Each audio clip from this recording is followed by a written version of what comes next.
अस्सलाम वालेकुम, सुबह बखैर, गुड मॉर्निंग और दोनों हाथों से आज आपको आदाब अर्ज है। रोज की तरह बाखबर सवेरा में मैं हूँ आपके साथ मदिया नकवी और मैं हूँ रोज की तरह शफात अली। खवातीन और हज़रात, बड़ी एक्टिविटी है जी सियासत में। ओए होए होए, इतनी एक्टिविटी है कि समझ नहीं आ रही। खैर जनाब, कल जो कुछ हुआ, मैं तो कहती हूँ नेटफ्लिक्स रह गया है। नेट रह गया अभी। रोज पॉपकॉर्न घर में बना के मैं टेलीविजन के सामने बैठ के देखती हूँ, इतनी एंटरटेनमेंट मिलती है शफात। खुदा दी कसम, मतलब ऑनेस्टली अवाम की कि चलो महंगाई तो है पर एंटरटेनमेंट तो मिल रही है ना। ये भी अवाम का ख्याल ही करना है बेसिकली। अवाम को गो के उनको लगता है कि उनके असल इश्यूज हैं कि बिजली महंगी है, आटा नहीं है, चीनी महंगी हो गई है, सब्जियां आउट ऑफ रेंज, दवाइयाँ दोबारा महंगी हो गई हैं, दवाइयाँ मजीद महंगी हो गई हैं 25 से 30%। लेकिन हम जो entertain करेंगे सियासी आपको? एंटरटेनमेंट है उसका कोई सानी नहीं है।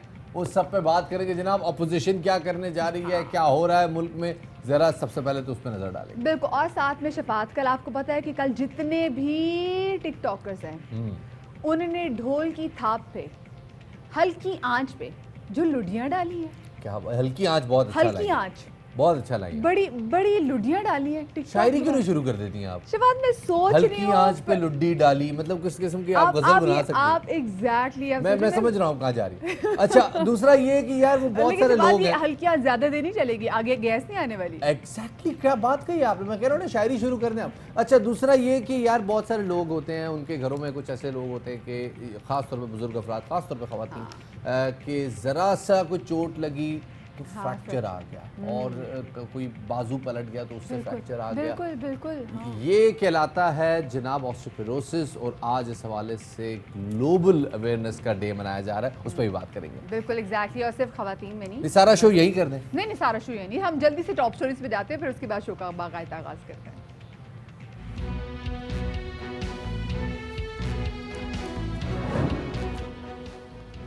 बाबाए कौम के मकबरे की बेहुरमती, कैप्टन रिटायर्ड सफ्तर गिरफ्तारी के बाद रिहा। मरियम नवाज ने जमानत की नवीद 30 मिनट पहले ही सुना दी थी। उन्हें जमानत की पेशगी तलाक कैसे मिली, सेनेटर फैसल जावेद ने ऐवान बाला में सवाल उठा दिया। कैप्टन सफ्दर की गिरफ्तारी कैसे हुई, मौलाना फजल रहमान और मरियम नवाज की मुश्तरका प्रेस कॉन्फ्रेंस के बयानात में तजादात। मरियम नवाज कहती हैं कि बच्चे नहीं, सब समझ आ रहा है क्या खेल खेला गया। बिलावल जरदारी का गिरफ्तारी पर अफसोस और शर्मिंदगी का इज़हार। 10 रोज बाद टिकटॉक को मुल्क में एक बार फिर बहाल कर दिया गया। मुतनाज़िम मवाद को हटाने के लिए मैकेनिज्म बना लिया गया है। कंपनी की यकीन दहानी के बाद बहाली का फैसला किया गया।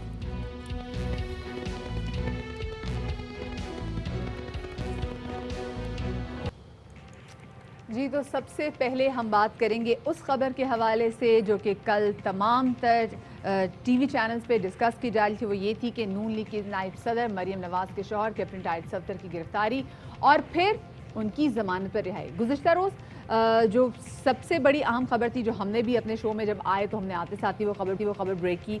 उन्हें अलल सुबह कराची में उनके होटल से हिरासत में ले लिया गया था और उनकी गिरफ्तारी कैसे हुई, इस पर भी शफात हमने देखा कि कल जब मरियम नवाज ने और मौलाना फजल रहमान ने एक मुश्तरका प्रेस कॉन्फ्रेंस की थी, उससे भी तजाद था। ये जनाब हल्के फुल्के तजादात सामने आते हैं और मौक़िफ़ थोड़े बहुत अलग दिखाई दिए। क्या हुआ बेसिकली, तजाद था क्या, वो आप कुछ पहले सुनवाए थे।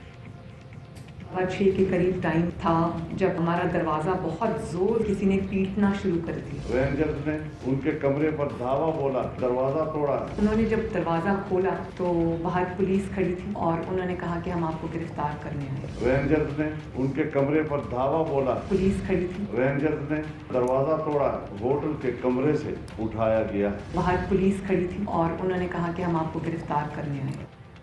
मरियम नवाज का कहना था कि वो इस तमाम खेल को समझती हैं, वो बच्चे नहीं हैं। उनका कहना है कि अगर गिरफ्तारी करनी है तो उनकी की जाए, वो उसके लिए तैयार है। इर्द गिर्द जो लोग हैं जिनके साथ मेरे रिश्ते हैं, उनके थ्रू मुझे ब्लैकमेल करने से बेहतर है मैं यहाँ बैठी हूँ, आओ और मुझे अरेस्ट करो, हिम्मत है तो करो। कैप्टन रिटायर्ड सफ्तर गिरफ्तारी के बाद रिहा कर दिए गए। 11 घंटे उनकी गिरफ्तारी रही। लेकिन इस सारे मामले में हम ये देख रहे थे कि कैप्टन सफ्दर की रिहाई से आधा घंटा पहले ही मरीम नवाज ने इस प्रेस कॉन्फ्रेंस में ऐलान कर दिया कि जी मुबारक को कैप्टन सफदर रिहा हो गए, जबकि अभी उनकी अदालत में पेशी जारी थी। बिल्कुल शबाब की आधा घंटा रहता था, उन्होंने बोला कि वो कराची से उनके साथ ही वापस जाएंगे, क्योंकि अभी मरीम औरंगजेब ने बताया है कि उनकी बेल हो गई है। दोनों इंशाल्लाह कराची से इसलिए इकट्ठे जाएंगे क्योंकि मरियम औरंगजेब साहिबा ने अभी मुझे खबर दी है कि उनकी बेल हो गई। और जमानत के ऐलान की इस ऐलान के वक्त अदालत में समाअत जारी थी। नून लीगी नायब सदर ने दावा पहले ही कैसे कर दिया, ये पेशगी इत्तला उनको कैसे मिली? सेनेटर फैसल जावेद ने ऐवान बाला में इस हवाले से सवाल उठा दिए। मोहम्मद अली जिन्ना के मज़ार पे जो आपने हरकतें की हैं, इसकी जितनी मजम्मत करें वो कम है। कुछ शर्म आनी चाहिए। एक लफ्ज़ आपने माफ़ी तक का नहीं बोला।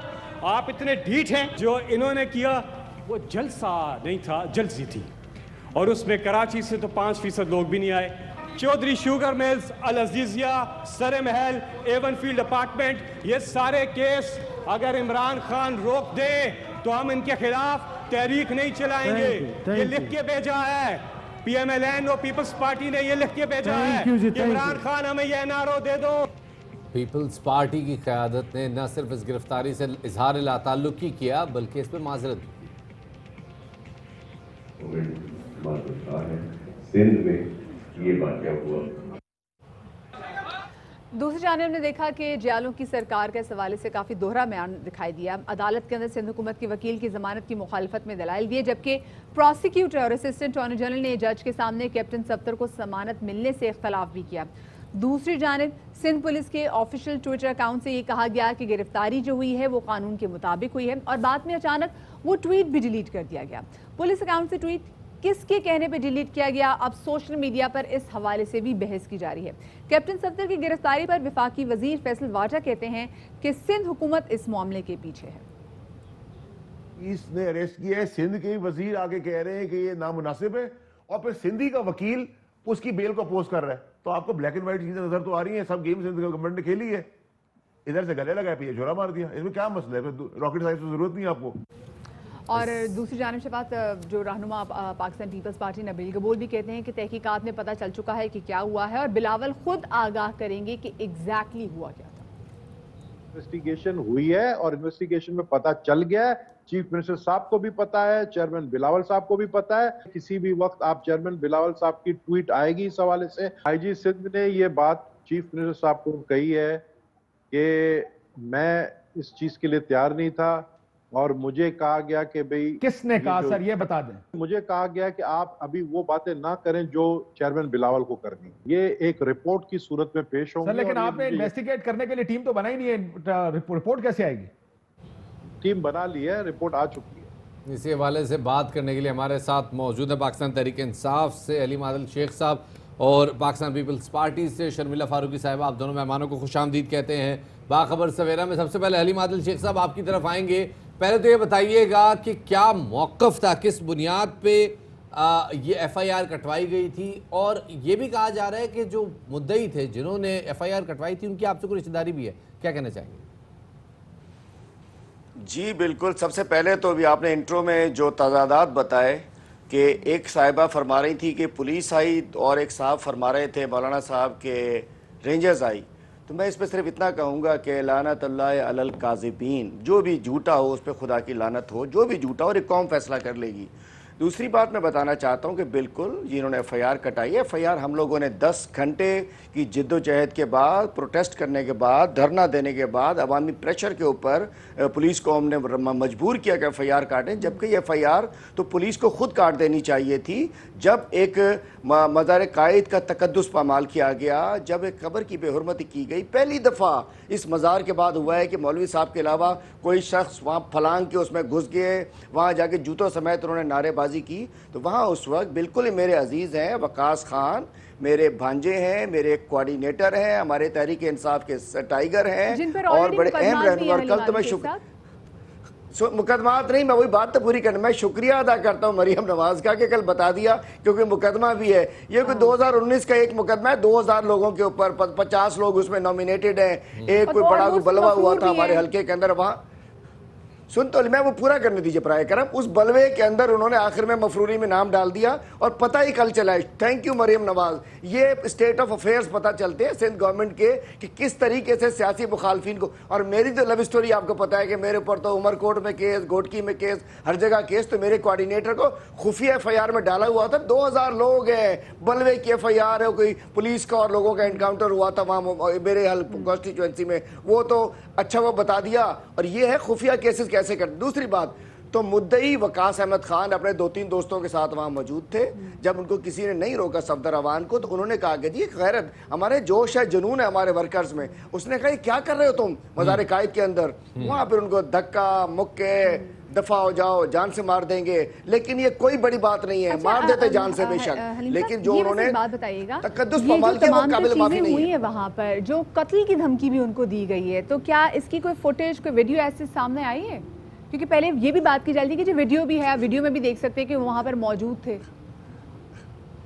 देखिए वहाँ वीडियोस तो मीडिया ने बनाई हैं और ये सारा वाकया हुआ और इनका मोबाइल भी वहाँ छीन लिया गया है। तो हर चीज, और जहाँ जरूरत पड़ेगी एक एक सबूत मौजूद है। जरूरत पड़ेगी तो एक एक सबूत देंगे। शमीला, मैं आपकी तरफ आती हूँ। शमीला, ये हाँ, बताइए कि कल बड़ा तजाद देखा गया। कल सिंध जो पुलिस है उसकी जानिब से ट्वीट भी की गई, इसके बाद ट्वीट डिलीट भी कर दी गई। और पाकिस्तान पीपल्स पार्टी भी जो है, जो हम एक्सपेक्ट कर रहे थे कि वो खुल के आके अपना बयानिया देगी, तो पाकिस्तान पीपल्स पार्टी ने भी अपना बयानिया नहीं दिया। तो ये गिरफ्तारी करवाई किसने थी? जी बहुत शुक्रिया मदीहा। देखिए, पीपल्स पार्टी की तरफ से जिस तरह कल बताया गया कि चीफ मिनिस्टर साहब ने एक तहकीकाती कमेटी बनाई है और जो भी इस सानहे के पीछे, मैं तो उसे सानहे इसलिए कहूँगी क्योंकि देखिए हम मेज़बान थे और ये हमारे मेहमान थे, और जिस तरीके से गिरफ्तारी अमल के अंदर आई है हमें तो मालूम नहीं था। हम तो जलसे के बाद रात को देर के बाद सोए थे और जब हम सुबह उठे तो हमें पता चला कि जी कैप्टन सफदर साहब जो हैं वो गिरफ्तार हो गए। ना चीफ मिनिस्टर की नॉलेज में था, ना उनसे इजाज़त ली गई, ना उनको बताया गया, ना उनको इन्फॉर्म किया गया। और फिर देखिए जिस तरीके से गिरफ्तारी हुई कि एक शख्स जो है वो अपनी अहलिया के साथ जो है होटल के कमरे में है और आप सुबह सवेरे 6 बजे आप उनके कमरे का दरवाज़ा तोड़ के अंदर जाके गिरफ्तारी करते हैं। तो ये तरीक़ेकार तो होना ही नहीं चाहिए, ये तो किसी के लिए भी नहीं होना चाहिए। ये मौज़ब तरीक़ेकार नहीं है किसी को गिरफ्तार करने का। FIR जो दर्ज है उसमें टाइम लिखा है शाम 7 बजे का, लेकिन कह रहे ये हैं कि जी सुबह जो है वो 5 बजे FIR लॉन्च हुई है। इस FIR में ही बहुत सारे तजाद हैं। अच्छा, अब इशू ये है कि चीफ मिनिस्टर साहब आज प्रेस कॉन्फ्रेंस करने वाले हैं और उसके अंदर तमाम जो तहकीकात के बाद जो चीज़ें सामने आई हैं वो कौम के सामने रखेंगे। देखिए, मैं एक चीज़ कहना चाहती हूँ, मज़ार कायद के अंदर किसी किस्म के भी कोई स्लोगन करना या झंडे लेके जाना या कोई नारे लगाना या इस किस्म की, वो ज़ाहिरी बात है, एक मज़ार है, उसकी एक सैंक्टिटी है, वो होना नहीं चाहिए। लेकिन इससे कबल भी आपने देखा होगा कि जब इमरान खान साहब मज़ार कायद जाते थे तो PTI के झंडे अंदर जाते थे, वहाँ पर भी नारे लगते थे, गो नवाज गो के भी नारे वहाँ पर लगे। तो देखिए ये भी चीज़ है, तो फिर गिरफ्तारी उन सबकी होनी चाहिए थी। इस FIR में भी 200 लोग नामजद है, कैप्टन सफदर समेत। मोहम्मद जुबैर हैं, निहाल हाशमी हैं, खाकान अब्बासी साहब हैं और इनके 200 कारकुनान हैं। गिरफ्तारी सिर्फ एक ही हुई है क्योंकि वो मरियम नवाज साहिबा के खाविंद हैं।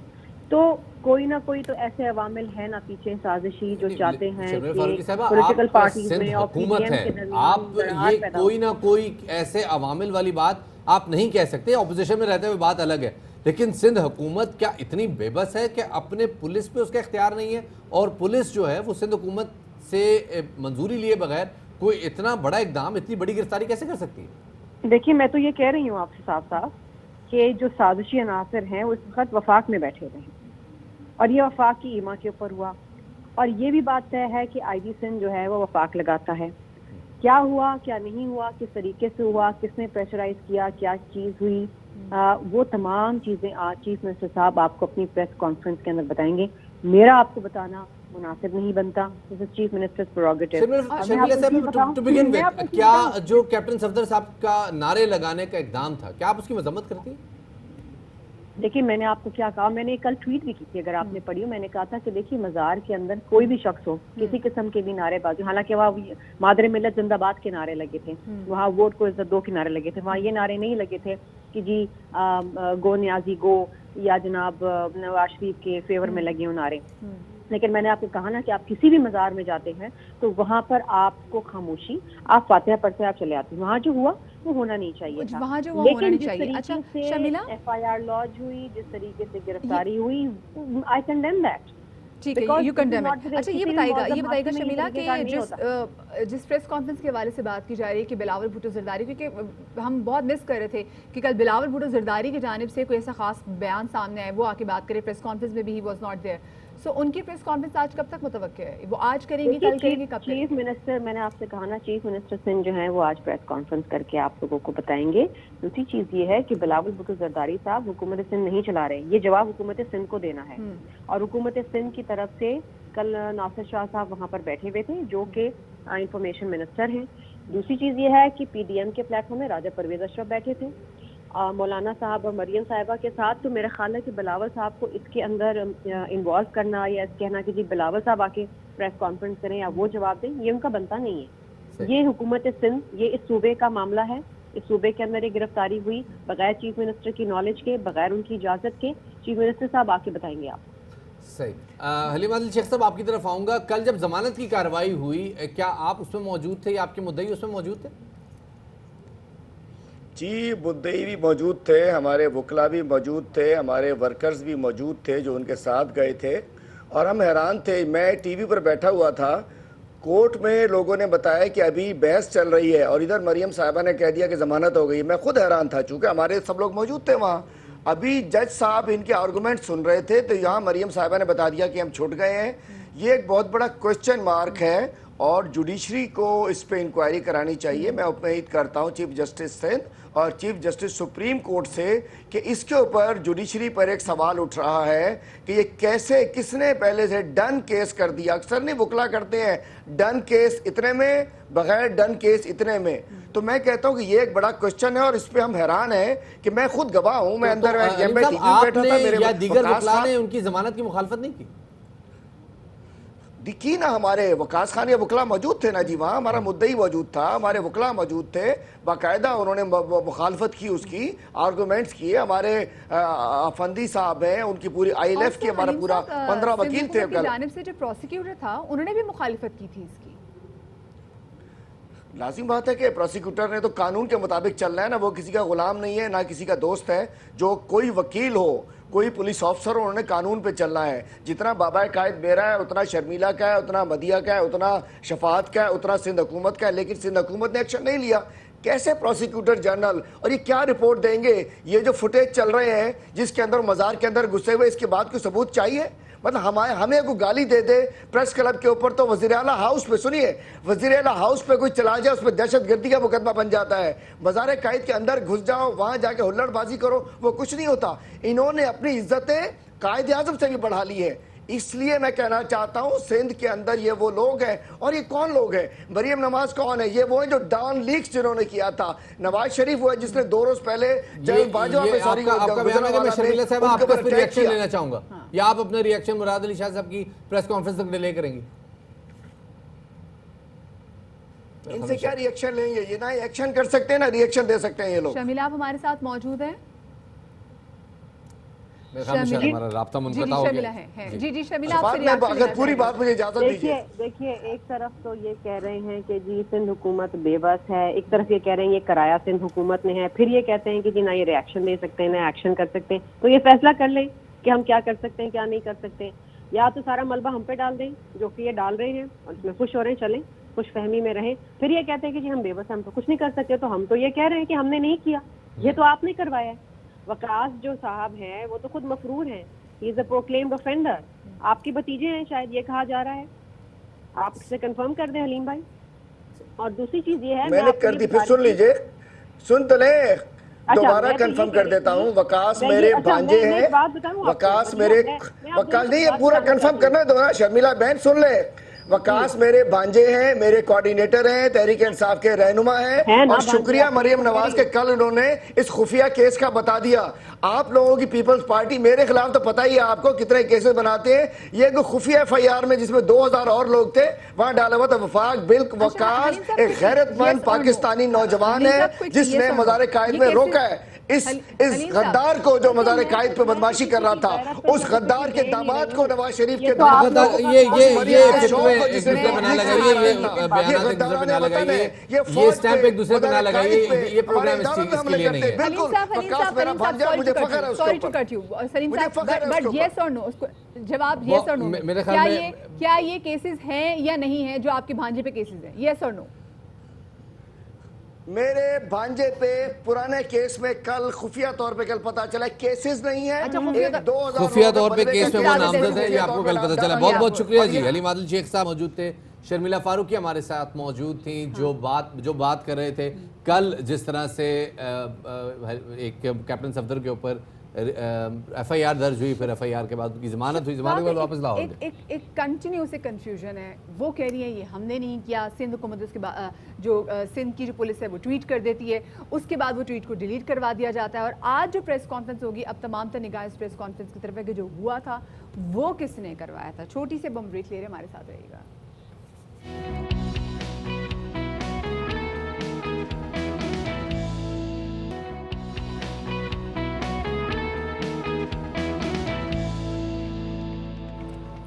ब्रेक के बाद खुशामदीद कहते हैं आपको। बाखबर सवेरा में कोरोना SOPs पर गैर जिम्मेदारी के नताइज आना शुरू हो गए हैं।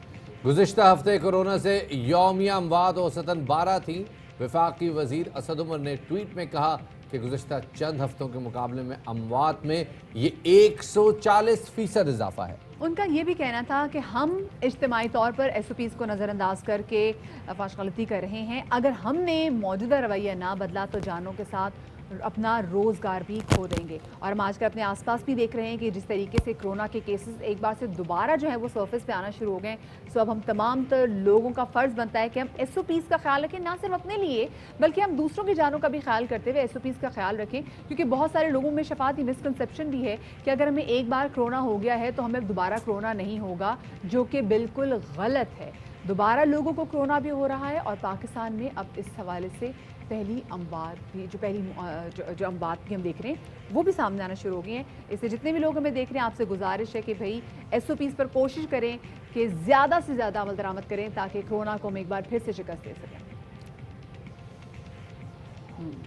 और अब जनाब अच्छी खबर शामिल करते हैं। कल शफात बड़ा खुश था। कल शफात की तो एंटरटेनमेंट में इजाफा हो गया और इसकी एक बड़ी वजह ये कि टिकटॉक शफात दोबारा खुल गया। जी, टिकटॉक खुल गया जी। टिकटॉक 10 दिन बाद वापस बहाल हो गया जी, रिज्यूम हो गया है। और इस दफ़ा लेकिन ये है कि जो टिकटॉक है उसको मशरूत तौर पे बहाल किया गया है। यस, कि जो गैर अखलाकी मवाद है ये मवाद टिकटॉक पे नहीं आएगा, और अगर आएगा तो भी यकीन दहानी भी कराई गई है कि इसको हटा दिया जाएगा। मुतनाज़े जो मवाद है वो नहीं बनाया जाएगा। इस हवाले से मैकेनिज्म तैयार कर लिया, जिसके बाद अब जो बैन है उसको लिफ्ट कर लिया गया। और PTI ने गैर अखलाकी मवाद न हटाने पर टिकटॉक पर आपको याद था कि पाबंदी आयद करने का ऐलान किया था। 9 अक्टूबर को पाबंदी भी लगा दी थी और मारूफ ऐप टिकटॉक के इंतजामिया ने अब ये उम्मीद जाहिर की है कि वो पाकिस्तान के तहफ़्फ़ुज़ात दूर करते हुए गैर अखलाकी जो ऑनलाइन मवाद थी उनको रोकने के लिए जल्द एक मौसर जो है ना तरीक़ेकार वो भी वज़ा करेगा। और शफात अब तो उसको मोनेटाइज करने के वाले से भी बात की जा रही है। जी जनाब, ये तो खैर अभी this is a long way down, लेकिन जो टिकटॉक के हवाले से जो मेन कंसर्न था वो ऑब्सीन और वल्गर कंटेंट था, क्योंकि इसमें एज रेटिंग नहीं है और चूंकि किसी ज़ुबान की भी कैद नहीं है, लिहाजा ये डिसाइड करना मुश्किल था कि जो बात हो रही है इसको डिकोड कैसे किया जाए कि ये बात किस ज़ुबान में हो रही है, किस अंदाज में हो रही है, किस मामले की तरफ निशानदेही की जा रही है। ये बड़ा मुश्किल बिल्कुल। ऑल्सो शफात, क्योंकि बच्चे भी टिकटॉक की वीडियोस बना रहे हैं और जब आप टिकटॉक की वीडियोस बना रहे होते हैं तो बहुत सारा गैर ज़रूरी मवाद जो है वो आपके सामने आ जाता है जो कि बच्चों को नहीं देखना चाहिए। उस हवाले से लोग काफ़ी ज़्यादा कंसर्न थे, लेकिन खैर ये लोगों के लिए, आम लोगों के लिए बहुत बड़ी एक एंटरटेनमेंट थी और लोग काफ़ी ज़्यादा उदास भी थे जब ये ऐप जो है वो बंद की गई थी। लेकिन फ़िलहाल और फाइनली ये ऐप वापस आ गई है। इसी वाले से मज़ीद बात करेंगे। मशहूर टिकटॉकर उस्मान आसम साहब जी हमारे साथ मौजूद हैं और हमारे साथ पहले भी शो में ये आ चुके हुए, हमने इनकी टिकटॉक वीडियोस भी आपके साथ शेयर की थी। अच्छा उस्मान, ये बताइएगा कि अब क्योंकि टिकटॉक जो है वो वापस आ गया है तो यकीनन आप टिकटॉकर्स बहुत ज़्यादा खुश भी होंगे, लेकिन सब अब आप लोगों पे जिम्मेदारी भी आ गई है कि ऐसा कंटेंट नहीं होना चाहिए जिस पे बैन लगे और जिसकी वजह से आप दोबारा से बंद हो जाए। सॉरी उस्मान, सवाल ये है कि 10 रोज़ बाद टिकटॉक को खोल तो दिया गया है, लेकिन आपको लगता है कि वो कंटेंट जिसकी बुनियाद पे टिकटॉक को बंद किया गया था वो कंटेंट कंट्रोल हो सकेगा?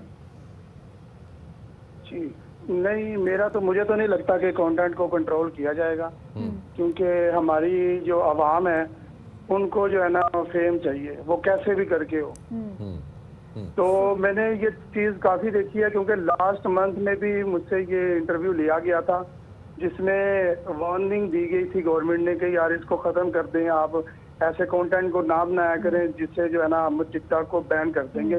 लेकिन हमारी आवाम जो है वो फिर भी नहीं सुधरी। तो मुझे नहीं लगता कि ये अभी भी यही सुधर जाएगी। मुझे नहीं लगता ये हमारी पाकिस्तानी आवाम है। उस्मान टिकटॉक का दोबारा जी, तो अगर ये चीज नहीं खत्म करेंगे तो जाहिर सी बात है फिर गवर्नमेंट एक्शन लेगी, फिर बंद करेंगी। उस्मान, बहुत सारी वीडियोस ऐसी भी होती हैं जो कि अपलोड होती ही नहीं है। टिकटॉक के अपना जो फिल्ट्रेशन प्रोसेस है वो काफ़ी सख्त था आपसे कुछ दिन पहले तक, और अब जब बैन करने के बाद वापस आएगा तो ज़ाहिर उसमें मज़ीद सख्ती आएगी। आपको लगता है कि अब जो वीडियोस अपलोडिंग का और कंटेंट डेवलपमेंट का जो वो प्रोसेस है वो मज़ीद मुश्किल हो जाएगा टिकटॉकर्स के लिए?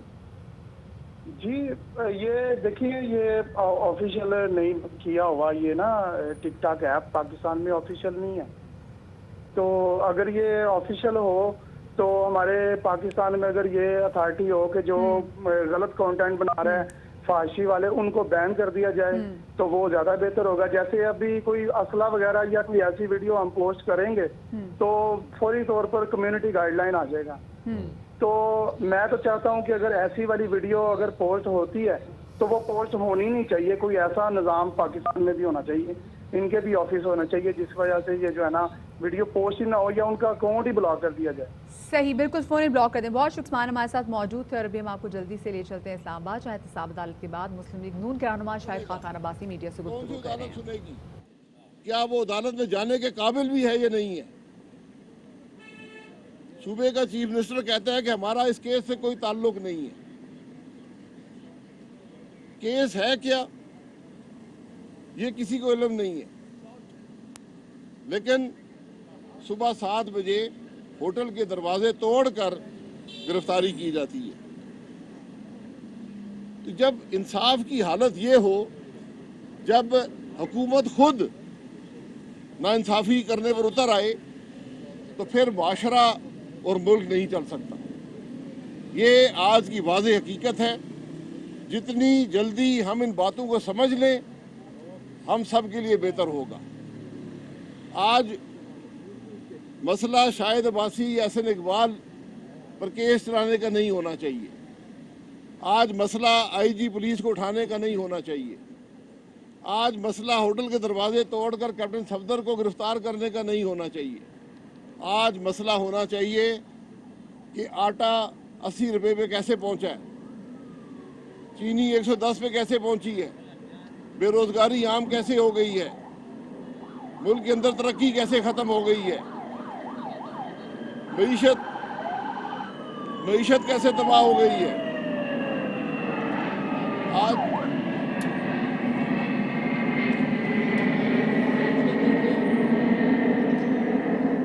आज ये मुल्क के मसाइल हैं। पुलिस की गाड़ी आती है, सारे मुड़कर देखते हैं नवा पक्षी आया है। तो जब ये मुल्क के मामलात होंगे तो फिर कैसे चलेगा मामला? ये हकायक है आज के। ऐसा साहब कोई गल बिस्मिल्लाहिर्रहमानिर्रहीम। जैसे अभी शाहिद साहब ने आपको बताया कि हम 2-2.5 साल से नैब के मुकदमात का सामना कर रहे हैं, लेकिन उसके अंदर कोई रत्ती बराबर भी फैक्ट ऐसा नहीं है कि जो हमें इम्प्लिकेट करे। ये मुकदमे इमरान अहमद न्याजी के एजेंडा को पूरा करने के लिए इंतकाम के ऊपर मुस्लिम लीग नून को बदनाम करने के लिए बनाए गए हैं। और हमें पता है कि अब जब ये हुकूमत पिट चुकी है तो गिरफ्तारियों का सीज़न 2 शुरू होने वाला है। हम गिरफ्तारियों के सीज़न 2 के लिए भी ये तैयार हैं।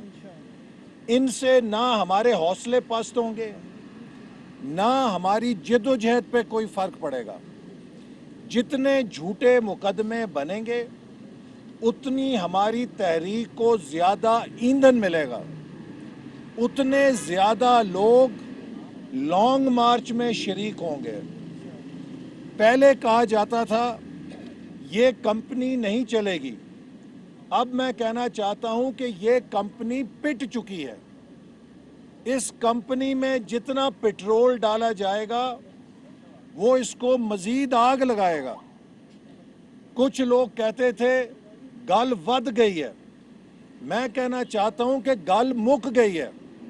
जब आज़ाद कश्मीर के वजीर आज़म पर गद्दारी का मुकदमा बनेगा, जब पाकिस्तान बनाने वाली जमात मुस्लिम लीग के रहनुमाओं पे गद्दारी के लेबल चस्पा किए जाएंगे, जब खातून की चादर और चार दीवारी को पामाल किया जाएगा, दरवाजे तोड़ के हमले किए जाएंगे, तो फिर उस मुल्क के अंदर गल मुक गई है। ये कायदे आज़म का पाकिस्तान नहीं है, ये इमरान नियाजी का फैशिस्ट पाकिस्तान तो हो सकता है, ये रूल ऑफ लॉ का पाकिस्तान नहीं है। जो चीज़ बैसियत पाकिस्तानी मेरे दिल को खटकती है और हर मुहिब्बे वतन पाकिस्तानी को खटकती है, वो ये है कि इमरान अहमद नियाजी की कीमत पर, उसकी नालायकी पर, उसकी नाकामी पर, उसकी तबाही के ऊपर पाकिस्तान के कौमी इदारों का वकार कुर्बान हो रहा है। इमरान अहमद नियाजी, उसके वज़रा बार बार कौमी इदारों के पीछे छुप रहे हैं, बार बार कौमी इदारों का नाम ले रहे हैं। कभी अदलिया को आगे करते हैं, कभी मुसल्लह अफवाज को आगे करते हैं। मैं समझता हूं कि ये एक बहुत घिनौना खेल है जो ये हुकूमत अपनी नालायकी और नाकामी पर पर्दा डालने के लिए खेल रही है। हुकूमत को अपनी कारकर्दगी का खुद जवाब देना चाहिए और सियासी मैदान में मुकाबला करना चाहिए। ये इंतकामी कार्रवाइयाँ करके, इदारों का नाम लेकर उसके छुपना चाहते हैं, लेकिन अब ये छुप नहीं सकेंगे। पाकिस्तान दिन ब दिन अपनी कौमी सलामती खो रहा है, हमारी नेशनल पावर कमजोर। इस्लामाबाद में एहसन इकबाल की गुफ्तगू जारी है। यहाँ पर एक छोटी सी ब्रेक लेंगे, हमारे साथ रहेगा।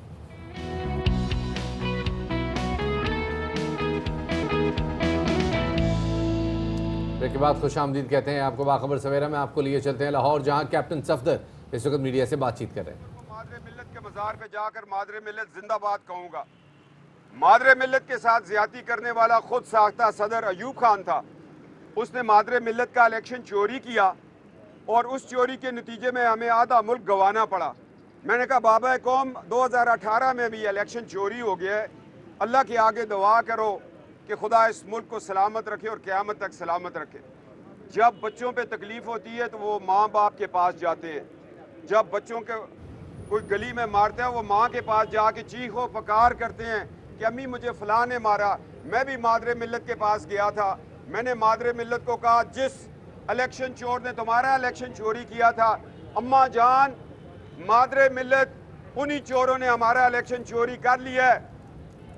अगर माँ को इस्तदा करना जुर्म है तो फिर ये जुर्म करते रहेंगे।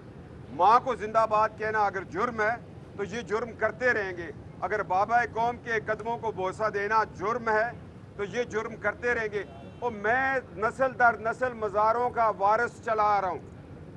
हज़रत अली करमल्लाह वजहू से हमारे मज़ारात शुरू होते हैं और हज़रत सुल्तान बहू तक, हज़रत बाबा सजावल तक हमारे मज़ारात का सिलसिला है।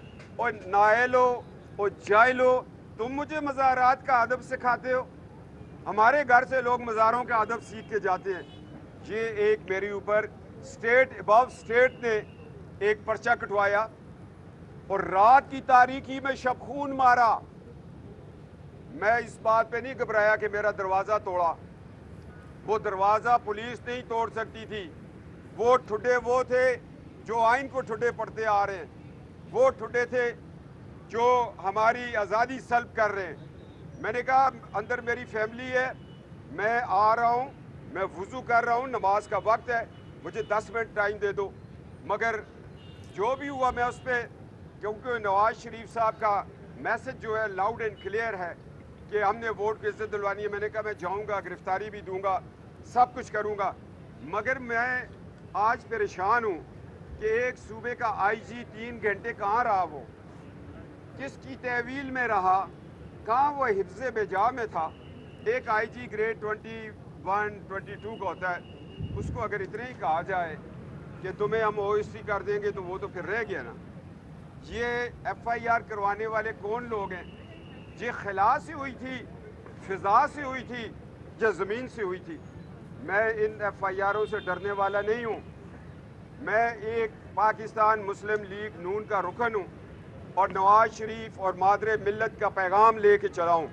आज अगर हरीपुर, डिस्ट्रिक्ट हरीपुर के लोग मेरी आवाज़ सुनते हैं, मैं उनको हाथ जोड़ता हूँ कि मादरे मिल्लत कल कह रही थी कि बेटा जाके हरीपुर वालों को कहना जिनके दादा सदर अयूब ने मेरा इलेक्शन चुराया, उनकी औलादों को वोट ना दो। ये पैगाम मादरे मिल्लत से लेके मैं आया हूँ कि इनकी औलादों को, सदर अयूब की औलादों को, मार्शल एडमिनिस्ट्रेटरों की औलादों को वोट ना दो। ये मुकद्दस इमानत है। जब हम इनको वोट देते हैं, अपने वोट से इनको पढ़ते हैं, फिर हम ये साबित करते हैं कि तुम्हारे दादा ने मार्शल आर्ट ठीक लगाया था, तुम्हारे बाप ने मार्शल आर्ट ठीक लगाया था। आज कौम ये तैयार कर ले, और तमाम जमातों को मैं दरख्वास्त करता हूँ कि जिन जिन के आबाओ अजदाद ने मुल्क में मार्शल आर्ट लगाया है, उनके बच्चों को टिकट ना दो, उनको हमने वोट्स नहीं देने। ये पैगाम है हमारा। और जिस गुंडागर्दी के साथ वो FIR हुई, FIR करने वाला खुद जो है कानून को मतलूब है। मैंने कहा ख्वाह FIR करो, ख्वाह तुम हमारे रास्ते रोको, मगर वोट को इज्जत दो की तहरीक को तुम नहीं रोक सकते। बाबा कौम के कदमों में खड़े होकर कसम खाई है, हजरत कायद आज़म रहमतुल्लाह ताला, आपने पाकिस्तान दिया, पाकिस्तान बनाया, और इस पाकिस्तान को बचाना, इसके आइन को बचाना हमारा फ़र्ज़ है। मैं अपने बाबा कौम और मादरे मिल्लत के मज़ार पे चीख कर आया हूँ कि पाकिस्तान जो है वो कमज़ोर होता जा रहा है। पहले एक इलेक्शन चोर अयूब खान ने इलेक्शन चोरी किया, जिसके बदले में हमें पूरा मुल्क गंवाना पड़ा, और आज 2018 का इलेक्शन चोरी हो गया है। अल्लाह हमारी रियासत को सलामत रखे, और अल्लाह हमारी अदालतों को सलामत रखे। मैं सलाम पेश करता हूँ उस अदालती निज़ाम सिंध को, उसके ऊपर बड़ा प्रेशर था, उन्होंने फिर भी ज़मानत ली। जो लोग FIR कटवा सकते हैं, उन्होंने सोचा कि हर जगह अरशद मलिक पाला हुआ होगा, मगर वो कोई अदालत बड़ी तकड़ी थी, उन्होंने अरशद मलिक वाली नहीं थी। वो अदालत जो थी वो जस्टिस नसीम वाली थी, उसने धड़ल्ले से फैसला दिया, ज़मानत दे दी। और मुझे डराया जा रहा है कि नवाज शरीफ साहब, मैं तो वारिस हूँ इस कायद आज़म रहमतुल्लाह ताला का और मादरे मिल्लत का, क्योंकि 1906 में आपने देखा इस वक्त लाहौर में कैप्टन सफदर मीडिया से गुफ्तगू कर रहे थे। यहाँ वक्त हो गया एक छोटे से ब्रेक का, हमारे साथ रहिएगा।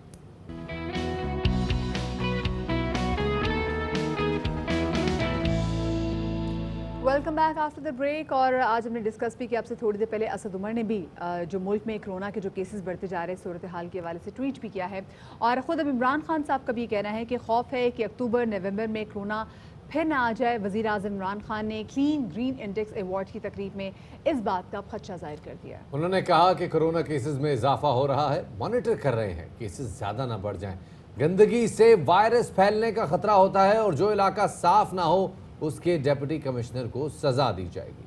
और कल वज़ीर आज़म की मुआविन ख़ुसूसी बराए समाजी तहफ़्फ़ुज़ डॉक्टर सानिया निश्तर साहिबा ने भी ट्वीट किया था। ट्वीट के ज़रिए उन्होंने बताया था कि उनका भी जो कोरोना टेस्ट है वो पॉजिटिव आया है, और उसके बाद उन्होंने ख़ुद को आइसोलेट कर लिया है। तो शफात, हम अपनी मतलब देयर वाज अ टाइम जब हमने देखा कि जो कोरोना के जो केसेस हैं वो सरफेस पे आना है, इनफैक्ट वो हमारे सामने भी आना कम हो गए थे, लेकिन अब दोबारा से जो केसेस हैं वो अपीयर होना शुरू हो गए हैं। जी, केसेस बड़ी तेज़ी से सामने आ रहे हैं, लेकिन सानिया निश्तर ने कहा कि उन्हें हल्के फुल्के सिम्टम्स हैं, लेकिन वो काम जारी रखेंगी। सो दैट्स द स्पिरिट, और हम उम्मीद करते हैं कि आप जल्द से जल्द सेहतयाब हों और वापस आके अपनी जिम्मेदारियां संभालें। यहाँ वक्त हो गया ख़वातीन आपसे एक छोटा सा ब्रेक लेने का। एक छोटा सा ब्रेक लेते हैं, ज़रा हेडलाइंस होते हैं, उसके बाद वापस आते हैं। हमारे साथ रहिएगा।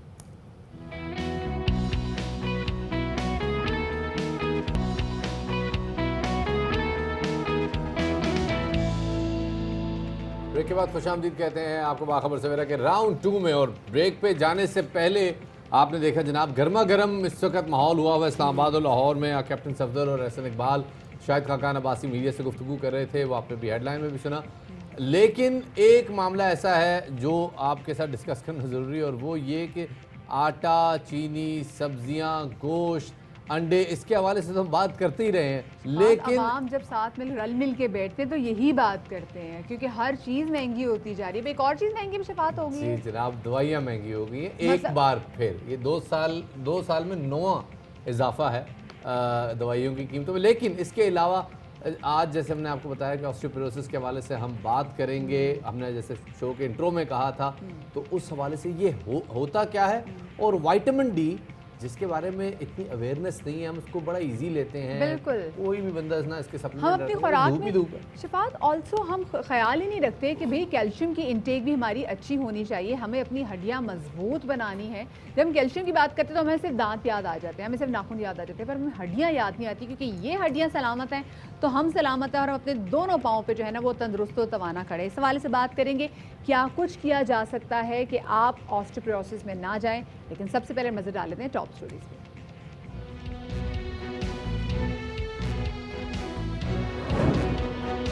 दवाओं की कीमतों में एक माह में दूसरी बार इजाफा। अद्वियात 35% तक महंगी हो गई। अवाम महंगी दवाओं से परेशान। फार्मा कंपनीज का मुनाफा डबल से भी ज्यादा हो गया।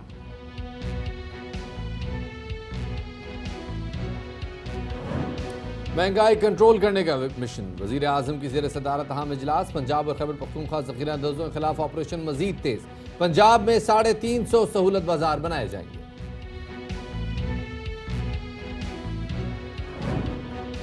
चौथी जमात की तुलबा के नासा से सवालात। खलाबाजों ने दिए जवाब। दिलचस्प जवाब सुनकर तुलबा समेत सोशल मीडिया सार्फिन भी काफी खुश हैं।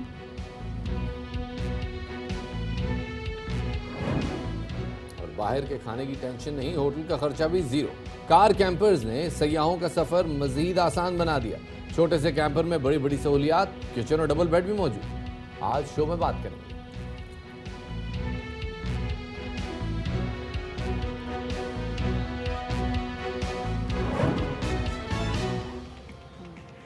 तो जनाब, सबसे पहले ज़रा नज़र डालते हैं आपकी हड्डियों से मुताल्लिक, और आपकी हड्डियों के हवाले से बात करते हैं। आपने बड़ा कॉमनली देखा होगा, सुना भी होगा कि जी जो बुज़ुर्ग अफराद होते हैं उनके हवाले से कहा जाता है कि जी उनकी हड्डियां बड़ी कमज़ोर होती हैं।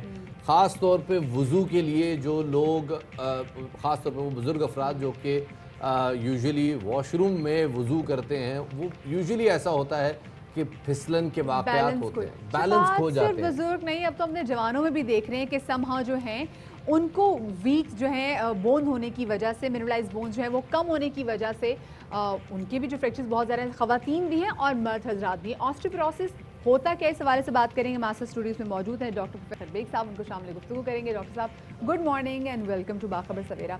डॉक्टर साहब, आसान अल्फाज में बता दीजिए हमारे नाज़रीन के लिए, क्योंकि अभी भी लोगों को नहीं पता कि ऑस्टियोपोरोसिस होता क्या है। ऑस्टियोपोरोसिस हड्डियों की बीमारी है। हड्डियों के मुतालिक थोड़ा सा मैं एक इंट्रोडक्शन दूंगा। हड्डियाँ जो है वो 2 चीज़ों से मिलकर बनी है, लिविंग चीज़ और नॉन लिविंग चीज़। लिविंग के अंदर जो है सेल्स हैं और फाइबर्स हैं, और नॉन लिविंग के अंदर कैल्शियम है, फास्फोरस है, मैग्नीशियम है। दोनों चीज़ें कम हो जाएँ तो ऑस्टियोपोरोसिस है। अगर सिर्फ कैल्शियम और मैग्नीशियम कम हो और फास्फोरस कम हो तो ऑस्टियोमलेशिया है। ठीक है, ऑस्टियोमलेशिया जहाँ विटामिन डी की डिफिशियंसी होती है वहाँ होता है। ऑस्टियोपोरोसिस जब सेल भी कम हो जाए, फाइबर्स भी कम हो जाए, मैग्नीशियम भी कम हो जाए, या आपका कैल्शियम भी कम हो जाए और फास्फोरस भी कम हो जाए, उस सूरत के अंदर, हड्डियों के अंदर, उस सूरत में उसको ऑस्टियोपोरोसिस कहते हैं। क्या वजूहात होती हैं कि ये कैसे कम हो जाता है? अच्छा, आम तौर पर वजूहात, ये आम वजह जो है, जैसे कहते हैं हम इडियोपैथिक ऑस्टियोपोरोसिस की हमें वजह नहीं मालूम। उसमें वजह ये होती है कि 50 साल के बाद, 55 साल के बाद, जब ख़वातीन में ख़ास तौर पर, मर्दों में आम तौर पर कुछ हार्मोनल चेंजेस आती हैं प्री मैनोपॉज़ल स्टेज के अंदर या पोस्ट मैनोपॉज़ल स्टेज के अंदर, उनके हार्मोन्स का लेवल कम हो जाता है, उसकी वजह से जो है उनकी जो बोन फॉर्मेशन, आपकी उनकी बोन फॉर्मेशन कम होती है और बोन रिजॉर्प्शन, बोन का घुलना बढ़ जाता है। बिल्कुल। तो इसकी वजह से क्या होता है, हड्डियाँ रोज़ बरोज़ जो है कमज़ोर से कमज़ोर तरह होती जाती हैं। सही। डॉक्टर साहब, हम स्पेशली लड़कियों की अगर बात करें तो पहले तो होता था कि जी 40 से 45 एज के बाद जो है वो ख़वातीन को ऑस्टियोपोरोसिस की प्रॉब्लम होती है, लेकिन अब लड़कियों को आफ्टर 25 भी ऑस्टियोपोरोसिस की प्रॉब्लम हो जाती है। स्पेसिफिकली वो लड़कियाँ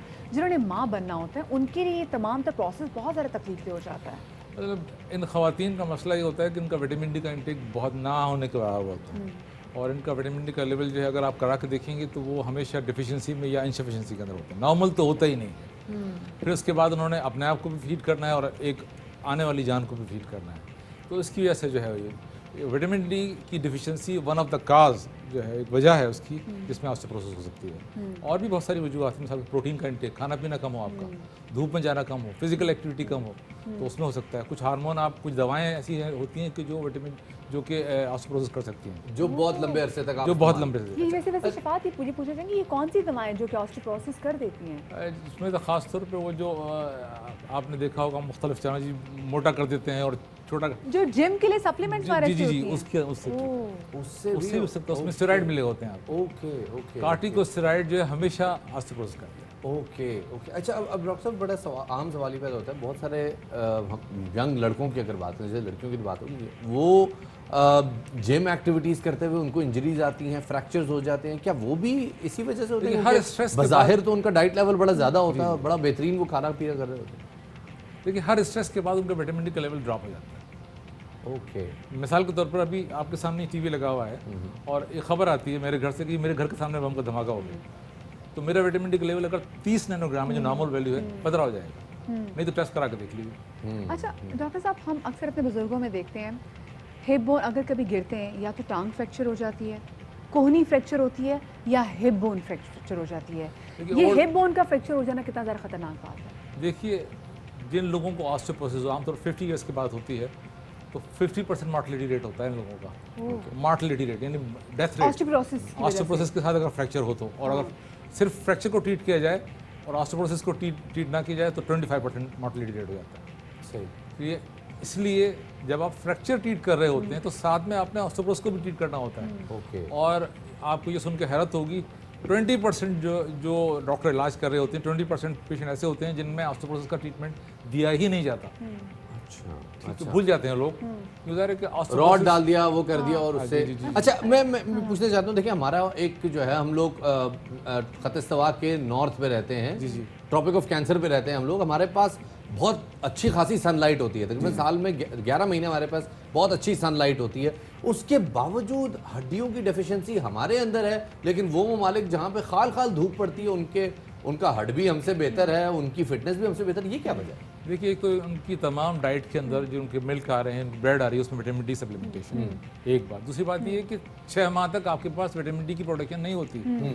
15 सितंबर से लेकर 15 मार्च तक जो अल्ट्रावायलेट बी रेज जो होती हैं, उनकी प्रोडक्शन आसमान से कम हो जाती है, हम तक पहुंच ही नहीं पाती। इस वजह से हमारा विटामिन डी का प्रोडक्शन भी कम हो जाता है। इस वजह से जो है हमारे यहाँ इस पीरियड के अंदर ही वायरल इन्फेक्शन होते हैं, इसी पीरियड में दीगर इन्फेक्शन भी होते हैं, इसी पीरियड में डेथ रेट भी बढ़ जाता है, इसी पीरियड के अंदर और दीगर अमराज भी बढ़ जाते हैं। You are so right about it. अच्छा, मुझे बताइएगा कि जो हमारे बुजुर्गों में हम देखते हैं कि घुटनों वगैरह की बड़ी दर्द भी इसी टाइम में जब शुरू होती है, प्रिवेंशन के लिए हम क्या कर सकते हैं? मैं तो अपने अम्मा अब्बा को दूध में हल्दी मिला के देती हूँ जब मेरे पास होती है, लेकिन इसके अलावा क्या प्रिवेंशन? उसके लिए एक तो ये कि उनको विटामिन डी के जो है सप्लीमेंटेशन की जाए, कैल्शियम की सप्लीमेंटेशन की जाए, मैग्नीशियम की सप्लीमेंटेशन, और साथ ही क्या चीज़ है जो हम दे सकें? सब्जियों में, मैं दोबारा सवाल करेंगे, फ्रूट्स और सब्जियों में ऐसी क्या चीज़ है जो इस डेफिशिएंसी को हाई प्रोटीन डाइट ली जाए, फिश या डेयरी प्रोडक्ट लिए जाएं, लेकिन कुछ एंटी ऑस्टियोपोरोटिक ड्रग्स हैं वो भी ली जाएं।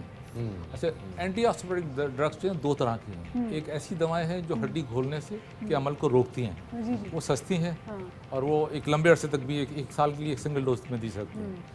कुछ दवाएं इस तरह की हैं जो आपकी जो ऑस्टियोब्लास्टिक एक्टिविटी, हड्डी बनने की सलाहियत को बढ़ा देती हैं। वो दवाएं ज़्यादा बेहतर हैं लेकिन महंगी बहुत। ये जो 5 हफ्ते का कोर्स होता है, क्या ये दवाओं का शुमार उनमें होता है कि अगर विटामिन डी का अगर हमने कोर्स करना होता है तो साल में 1 बार करें, 2 बार करें? नहीं जी, आपको विटामिन डी सारी ज़िंदगी लेना होगा।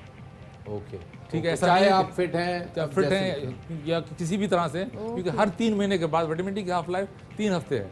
3 हफ्ते के बाद आपका विटामिन डी अगर आज 30 है तो 15 हो जाएगा, उसके 3 हफ्ते के बाद जो 8 हो जाएगा, उसके 3 हफ्ते के बाद 4 हो जाएगा, उसके 3 अगर आपकी सप्लीमेंटेशन नहीं हो रही है। अगर आपकी सप्लीमेंटेशन हो रही है तो आपका लेवल मेंटेन रहेगा, अदरवाइज ड्रॉप होगा। क्या कद में जो कमी, जैसे आज सुबह हम हेडलाइन भी डिस्कस कर रहे थे, बच्चों में स्टंटिंग है, उनकी ग्रोथ में कमी है, क्या इसका ताल्लुक है विटामिन डी से? यस, जिन बच्चों को विटामिन डी का लेवल जो है उनकी ग्रोथ पीरियड में प्रॉपरली दिया जाए तो उनकी हाइट 6.25 फुट तक हो जाती है।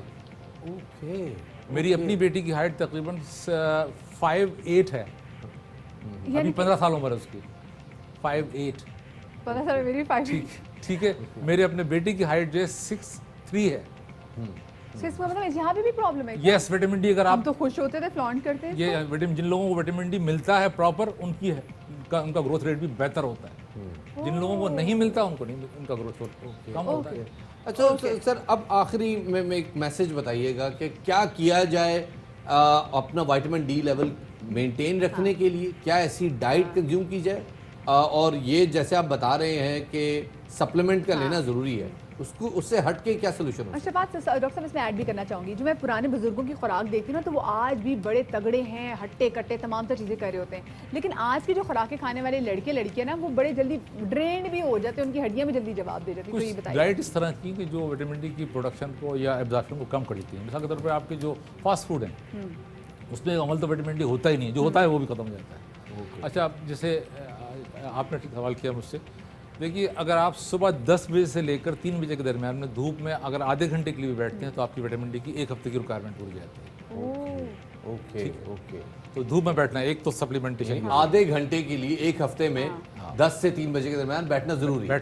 अब तो किन्नू भी आ रहे हैं, किन्नू लेके बैठ जाए। जी धूप में, सर्दियों में। लेकिन साथ में आपके बदन को धूप लगनी चाहिए, आपके कपड़ों को धूप नहीं लगनी चाहिए। ऐसा नहीं है, आपके मतलब सन बाथ प्रॉपर होना चाहिए, प्रॉपर तरीके से अगर आप सन बात करते हैं तो दैट्स एनफ। लेकिन ऑब्वियसली अब बहुत सारे कल्चरल कंटिजेंसीज भी हैं, उसके अलावा क्या किया जा सकता है? फिर हमें अपना ड्यूरेशन आपको देखते हैं हर 6 माह के बाद, हर 3 माह के बाद अपना विटामिन डी का लेवल कराइए, और अकॉर्डिंगली हर माह तकरीबन 2 लाख यूनिट विटामिन डी के लेते रहेंगे आप हर माह, विटामिन डी के 2 लाख यूनिट, तो आपको ये डिफिशियंसी नहीं होगी। स्ट्रेस, फैसला साजी में कमजोरी, ब्लड प्रेशर इंक्रीज हो जाना, क्या इसका ताल्लुक भी विटामिन डी से? तमाम मॉर्टिलिटी और मॉर्बिडिटी का ताल्लुक जो है, ये क्या नाम WHO की स्टडी मौजूद है, आप चाहें तो नेट से देख सकते हैं उसके अंदर, कि वो एरियाज जहाँ पर के सूरज जो है की शुआएँ, अल्ट्रावायलेट बी रेज की प्रोडक्शन गर्मी में ज़्यादा होती है, तो वहाँ पर डेथ रेट भी उस जमाने में कम होता है। सर्दियों में डेथ रेट बढ़ जाता है। तो इसका मतलब है जब ऑस्टियोपोरोसिस की प्रिवेंशन के लिए हम जितना काम करेंगे, हम अपनी उम्र को भी बढ़ाएंगे, अपनी उम्र को भी बढ़ा देंगे, तो जितने लोग हमें देख रहे हैं, हाँ, बीमारियों की उम्र हम कर देंगे कम और अपनी उम्र बढ़ा देंगे। विटामिन सी, विटामिन डी का इंटेक बहुत ज़्यादा ज़रूरी है। जब सर्दियाँ आती है, जो सर्दियों के कपड़ों को, जो लिहाफों को, कम्बलों को हम धूप है ना, तो वो अपने पे भी आप वो लागू करें। हर हफ्ते आपने अपने आप को भी धूप ज़रूर लगवानी है, क्योंकि भाई सप्लीमेंट तो ठीक है शबात, लेकिन ये धूप भी बहुत ज़्यादा ज़रूरी है हमारी बॉडी के लिए। धूप बहुत ज़रूरी है जी। बहुत बहुत शुक्रिया जी, डॉक्टर साहब हमारे साथ मौजूद थे, और बड़ी थॉट प्रोवोकिंग डिस्कशन होती है जब बेग साहब आते हैं, एक नई जहत खुलती है। तो ये जनाब अब आप लोगों ने कोशिश करनी है कि अपना विटामिन डी लेवल जो है वो चेक भी करवाना है, और अगर वो कम है तो सप्लीमेंट्स लेने हैं, और अगर आपकी विटामिन डी इनफ है, जो कि बड़ा रेयर है, लेकिन अगर इनफ है तो अपनी डाइट को मेंटेन करना है, क्योंकि हर 3 महीने बाद विटामिन डी हाफ आने का खदशा होता है। Because Shafat, osteoporosis is something जिससे हम तमाम तो लोग जो हैं वो रिलेट कर सकते हैं। हमारे घरों में ऐसी बहुत सारी एग्जांपल्स हैं जो हड्डियों में कमजोरी की वजह से जो बीमारियां होती हैं, जो फ्रैक्चर्स हो जाते हैं, तो इससे हमें रखना है इसका ख्याल। तो मेरे ख्याल में अब जरा ना लोगों को एक और खबर देंगे जिससे आवाम की कमर जो है ना वो टूट जाए। इसमें ऑस्टियोपोरोसिस को हाथ नहीं, इसमें महंगाई का हाथ है जनाब। शफात, इस महीने में दूसरी दफा दवाइयों की कीमतों में जो इजाफा हुआ है, और उसके बाद अब जो ओवरऑल देखा जाए ना, तो 35% शफात इजाफा हो चुका है दवाइयों की कीमत। जी जनाब, 2 सालों में 9वीं मरतबा ये इजाफा हुआ है, और वो लोग जिनकी माहाना अद्वियात आती हैं, वो जिनके घरों में बुजुर्ग हैं या ऐसे पेशेंट्स हैं जिनको माहाना मेडिसिन की ज़रूरत होती है, तो उनका खर्चा अगर पहले मिसाल के तौर पर 5,000 रुपये था, तो अब वो तकरीबन को 11,500-12,000 का टच कर रहा है। जी जनाब, ये कुछ हो चुका है अद्वियात की कीमतों में, और मजमूई तौर पर 253 अद्वियात की कीमतें इस बार बढ़ाई गई हैं, जबकि पाकिस्तान में अद्वियात की कीमतें खित्ते में पहले ही ज़्यादा है। बिल्कुल, जो दवासाज कंपनीज के मुनाफे में भी 69% तो इजाफा हुआ और इसी वाले से मजीद जानते हैं अपने नुमाइंदे हसन हफीज से। जी हसन। मैं लाहौर के एक मेडिकल स्टोर में मौजूद हूँ और अगर मैं कुछ मेडिसिन के हवाले से बता सकूँ तो 1-2 माह में 2 बार इजाफा किया गया है। 253 अद्वियात हैं जिनकी कीमतों में बहुत ज़्यादा इजाफा किया गया है। मेरे सामने कुछ मेडिसिन पड़ी हुई हैं। ये एक मेडिसिन है जो कि शुगर के मरीज़ों के लिए जो है डायबिटीज़ जो है जिनको होता है वो इस्तेमाल होती है।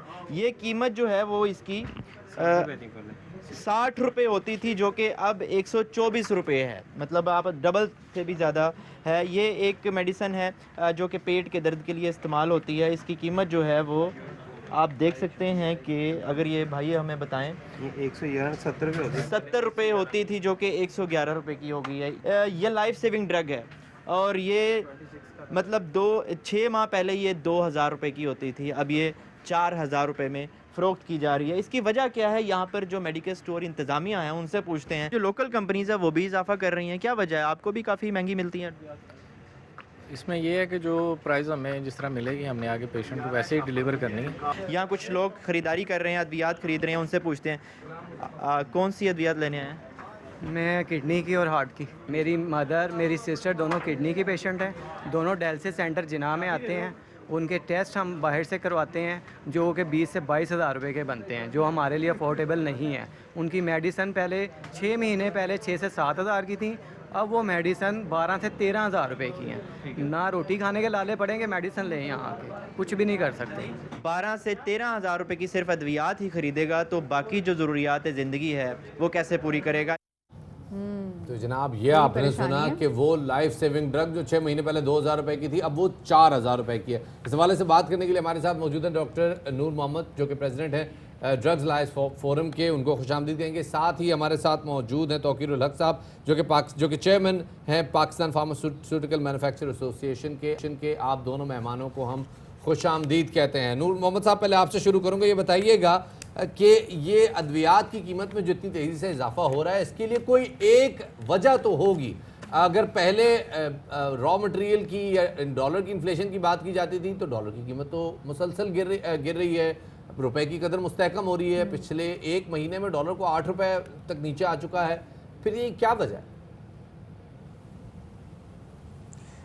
देखें, कीमत तो कम होनी चाहिए, हर सूरत में होनी चाहिए। और जो कहते हैं जी डॉलर तो साल पहले भी 156 रुपए का था।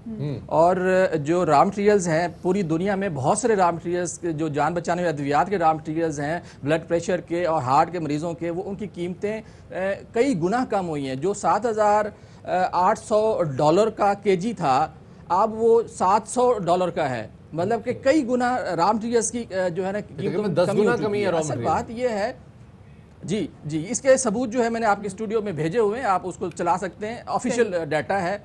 अब बात ये है कि एक तो हमारे जो ड्रग रेगुलेटरी अथॉरिटी है वो कंधा इस्तेमाल करती है वज़ीर आज़म का, हर उससे आप खुद जो है ना वो काम करते नहीं। 7 मार्च से लुक आफ्टर बेसिस पे जो आसिम रऊफ साहब बैठे हुए हैं 1.5 साल से 3 माह के लिए आए थे, अब उनको कोई हमारे पास कोई प्रॉपर सीओ ड्राइव नहीं है। एक दूसरी बात यह है कि हमारे पास अद्वियात का चेक करने का, प्राइस चेक करने का मैकेनिज्म सिरे से मौजूद नहीं है। होना तो ये चाहिए कौन सी दवा कब बढ़ी, कब उसकी कीमत कम हुई, उसका वेबसाइट पर डाटा होना चाहिए। ये जो साहब तौकीर PPMA में बैठे हुए हैं, ये जो है PPMA जो है अद्वियात की कीमतों का रिकॉर्ड ड्राइव को देती नहीं है।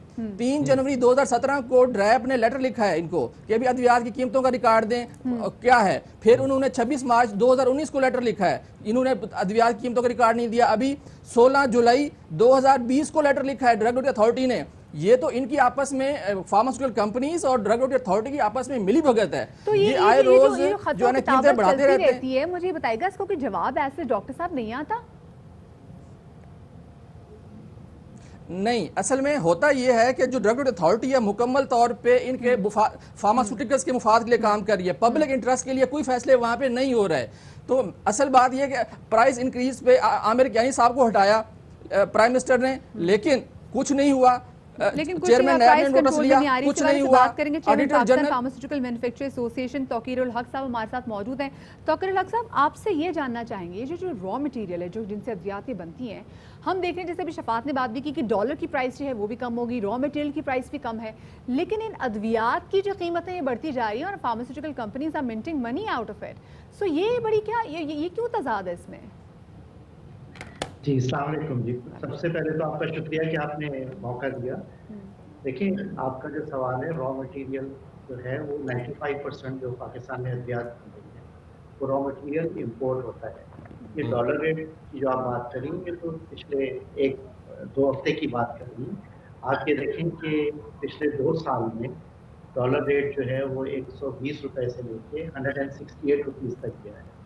तो चूँकि सारा का सारा रॉ मटेरियल 95% इंपोर्ट होता है, तो इसका इम्पैक्ट इस पे आता है। और सेकेंडली, ये जो अभी नूर मोहम्मद साहब बात कर रहे थे कि रिकॉर्ड अद्वियात का नहीं है, ये बिल्कुल गलत बात है, क्योंकि ट्रैप में जो है प्राइस जो इंक्रीज होती है या जो प्राइस का पूरा डेटा होता है वो ट्रैप के पास है। बल्कि अभी भी तमाम कंपनीज ने जो है वो 2016 से लेके 2020 तक की तमाम रिकॉर्ड जो है वो प्राइस का ट्रैप के पास मौजूद होता है। ये थोड़ा सा बताइएगा, जरा थोड़ी एक्सप्लेन कर दीजिएगा कि जो मुनाफे की शरह है अद्वियात कंपनी की, उसमें कितना मुनाफा चाहिए अद्वियात कंपनी को कि हर 2 महीने बाद अद्वियात कंपनी कहती है, अद्वियात मैन्युफैक्चरर्स का ये होता है कि उन्हें मजीद कीमतें बढ़ाई जाए क्योंकि वो कम्पीट नहीं कर पा रहे मार्केट में। क्या है इस वक्त मुनाफे की शरह? अच्छा, पहले तो मैं एक ये चीज़ क्लियर कर दूं, ये जो अभी इन्होंने जिक्र किया कि अभी आप भी कह रहे थे कि 253 प्रोडक्ट्स की जो है वो प्राइस बढ़ गई है, ये बिल्कुल मिसकंसेप्शन है। अच्छा, ये SRO 967 ये मेरे हाथ में मौजूद है, जो 5 अक्टूबर को आया है। ये it has nothing to do with increase of prices of medicine. ये बेसिकली नई जो प्रोडक्ट्स हैं 253, देखें फार्मास्यूटिकल इंडस्ट्री में। सर, मेरा सवाल है कि मुनाफे की शरह इस वक्त क्या है और मजीद कितना इजाफा चाहिए अद्विया साज कंपनियों को अपने आप को वायबल रखने के लिए, मार्केट में अफ्लोट रखने के लिए? देखिए, उसके लिए तो ये है कि एक मैकेनिज्म है, हर साल जो है वो एक प्राइसिंग पॉलिसी 2018 है, जिसके तहत हर साल जुलाई में जो CPI गवर्नमेंट अनाउंस करती है, तो जो एसेंशियल ड्रग्स हैं उन पे उस CPI का 70% और जो दूसरी दीगर अद्वियात है उस पे 100% CPI का प्राइस इंक्रीज होता है। ये हर 2 महीने की बात है। Okay, this price has been increase on the basis of pricing policy. फॉर्मूले के तहत ये जो प्राइस इंक्रीज होती है, there has to be a formula, कोई मैकेनिज्म तो होता होगा जिस पे यही फॉर्मूला प्राइस बढ़ाई जाती है। यही फॉर्मूला आपको बता रहा हूँ कि जो गवर्नमेंट जो हर साल जो 30 जून को जो CPI अनाउंस होता है, तो 1 जुलाई से फार्मास्यूटिकल कंपनी को जो है वो इजाज़त दी जाती है कि जो CPI कंज्यूमर प्राइस इंडेक्स जो आता है, उस अगर फॉर एग्जांपल लास्ट ईयर आया है फॉर एग्जांपल 5%, तो जो एसेंशियल ड्रग्स हैं उस 5% का 70% प्राइस इंक्रीज कर सकती हैं। और सर, इतना क्या लॉस होता है कि फार्मास्यूटिकल कंपनीज भी जो है वो आए दिन हर महीने प्राइस बढ़ाते जा रही है? लॉस आप लोगों को कहाँ पे हो रहा है? देखिए मदिया, पहले तो ये मिसकंसेप्शन सही करें ना, हर महीने प्राइस नहीं बढ़ रही, प्लीज। चले 2 महीने बाद सर, 1 महीने में 2 बार बढ़ जाती है, 35% तो इजाफा हो गया हुआ है। यही तो मैं आपको समझा रहा हूँ कि ये प्राइस इंक्रीज नहीं है, ये नए मॉलिक्यूल्स जो हैं, नई ड्रग्स जो हैं, उनकी नई स्ट्रेंथ है, उनके नए कॉम्बिनेशन है, तो नई प्राइस फिक्स हुई। हर साल नई दवाइयाँ जरूरी है कि नहीं, जो रिसर्च हो कि नई मॉलिक्यूल्स आ रही हैं। हमारा काम ये है कि आवाम को नई अद्वियात नूर मोहम्मद साहब, आपकी तरफ लेके आऊँगा एक आखिरी सवाल। जो जब हम फार्मास्यूटिकल सेक्टर से बात करते हैं तो वो कहते हैं जी हम खित्ते में सबसे कम कीमतों पे मैन्युफैक्चर कर रहे हैं अद्वियात, ये तासुर कहाँ तक दुरुस्त है? बिल्कुल सही है। देखिए, पाकिस्तान में आपको छोटी सी एग्जांपल देता हूँ, 400 बिलियन की पाकिस्तान मार्केट है और 2 बिलियन यूनिट रॉ मटेरियल्स हैं वो तो मैं डॉक्टर नूर मोहम्मद साहब से सवाल करना चाहता हूं। ये सवाल डॉक्टर नूर मोहम्मद साहब इनएक्टिव होते हैं, पाकिस्तान में बढ़ रहे हैं और खित्ते में दुनिया की बल्कि महंगी तरीन दवाइयाँ पाकिस्तान में रजिस्टर की गई हैं और ये कहते हैं जी रिकॉर्ड है ड्रैब के पास। मैं चैलेंज करता हूँ आज यहाँ पे कि ड्रैब की वेबसाइट पे जो है 95,000 ब्रांड रजिस्टर्ड हैं, तकरीबन सिर्फ 9,000 की दी गई थी, वो भी हटा दी गई है कीमत। आप देखें, झूठ का मुजाहरा तो ना करें। फिर देखें जो फार्मास्यूटिकल इंडस्ट्री है ये 15% से ज़्यादा ग्रोथ कर रही है, हर साल ग्रोथ कर रही है। पाकिस्तान की कोई इंडस्ट्री इतना ग्रोथ नहीं कर रही। इनके जो मेंबर्स हैं वो 100% ग्रोथ कर रहे हैं, उनकी अद्वियात 200% ग्रोथ कर रही हैं। ये ऑन द रिकॉर्ड डाटा है। आप देखें इनके प्राइस इंक्रीज की वजह से जो 2013 में जो ये मार्केट 4 अरब डॉलर की थी, अब जो है ये 8 अरब डॉलर की हो चुकी है। देखें ग्रोथ मुसलसल हो रही है, लेकिन कीमतों में कमी नहीं आ रही। रॉ मटेरियल्स कम हो रहे हैं, उनकी कीमतें कम हो रही हैं, लेकिन कीमतों में कमी नहीं आ रही। बहुत शुक्रिया जी डॉक्टर नूर मोहम्मद साहब हमारे साथ है, साथ ही तौकीर उल हक साहब जो कि PPMA से हमारे साथ मौजूद थे। आप दोनों मेहमानों को बहुत बहुत शुक्रिया, हमारे साथ मौजूद थे इस वक्त तक, लेकिन आवाम को कोई रिलीफ नहीं नजर एग्जैक्टली शफात, इंडस्ट्रीज जो है वो मजीद बढ़ी, आवाम को रिलीफ नहीं मिला। अभी आपको आम तरीन खबर ये बताते चलें कि नवाज शरीफ की तलबी के मामले पर इस्लामाबाद हाई कोर्ट के रजिस्ट्रार ने सेक्रेटरी खारजा को तलबी के इश्तिहार चस्मा करने से मुतालिक ख़त तहरीर कर दिया और इसी खत के हवाले से मजीद तफसीला जानेंगे। हमारे नुमाइंदे जहांगीर असलम हमारे साथ मौजूद हैं। जी जहांगीर, क्या मतन इस खत का? जी बिल्कुल, इस्लामाबाद हाई कोर्ट के एडिशनल रजिस्ट्रार एजाज अहमद ने जो है अदालती हुक्म पर अमल दरामद कर दिया है। रजिस्ट्रार फ्रांस की जानिब से 2 अलग अलग खत जो है वजारत खारजा को लिख दिए गए हैं। नवाज शरीफ की तलबी से मुतल्लिक़ इश्तिहारात जो है चस्पान करने के हवाले से खत तहरीर कर दिया गया है। नवाज शरीफ की तलबी का नोटिस इंग्लैंड में उनकी राजगाह पर जो है चस्पान किया जाए। खत का मतन है, इश्तिहार तलबी का दूसरा नोटिस जो है नवाज शरीफ इंग्लैंड में मौजूद हैं और आर्जी राजगाह के इलाके में चस्पान किया जाए, खत का मतन है। और तलबी का तीसरा नोटिस जो है ना इस्लामाबाद हाई कोर्ट की हदूद में चस्पान किया जाएगा। जो है हाई कोर्ट की जानिब से 2 अलग अलग खत जो है सेक्रेटरी खारजा को लिख दिए गए हैं और हाई कोर्ट के इंतजामिया ने जो खत की तरसील वजारत खारजा को कर दी है कि अदालती अहकामात के मुताबिक जो है कोर्ट ऑर्डर जो अदालती इश्तिहारात के तौर पर जो नवाज शरीफ की तलबी का मामला है तो वो चस्पान करने के हवाले से तहरीर कर दिया गया है। जी बहुत बहुत शुक्रिया जी जहांगीर असलम हमारे नुमाइंदे हमारे साथ मौजूद थे। यहाँ वक्त हो गया एक छोटे से ब्रेक का, हमारे साथ रहिएगा।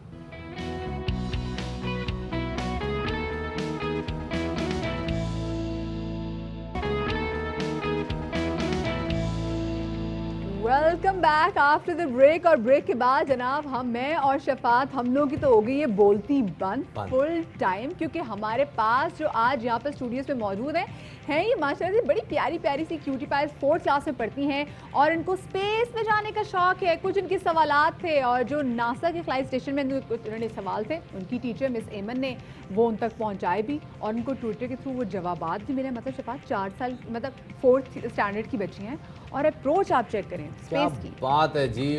और बाज़ कभी कभी शो में बैठे हुए कुछ मेहमान ऐसे आते हैं जिनको देख के कचीची होती है। Exactly. कचीची इज लाइक फॉर क्यूरियोसिटी। हाँ, नहीं क्यूरियोसिटी प्यार आता है आपको। हाँ, प्यार आता है। हाँ। तो वो इसी किस्म की सिचुएशन आज है। मेरा ख्याल मच अडू आपको इंट्रोड्यूस कराते हैं आज की मुअज़्ज़ज़ मेहमानों से। हमारे दाएं जानिब बैठी हैं जनाब मारूफ हाथ ला दे, और उनके साथ बैठी है अनाबी।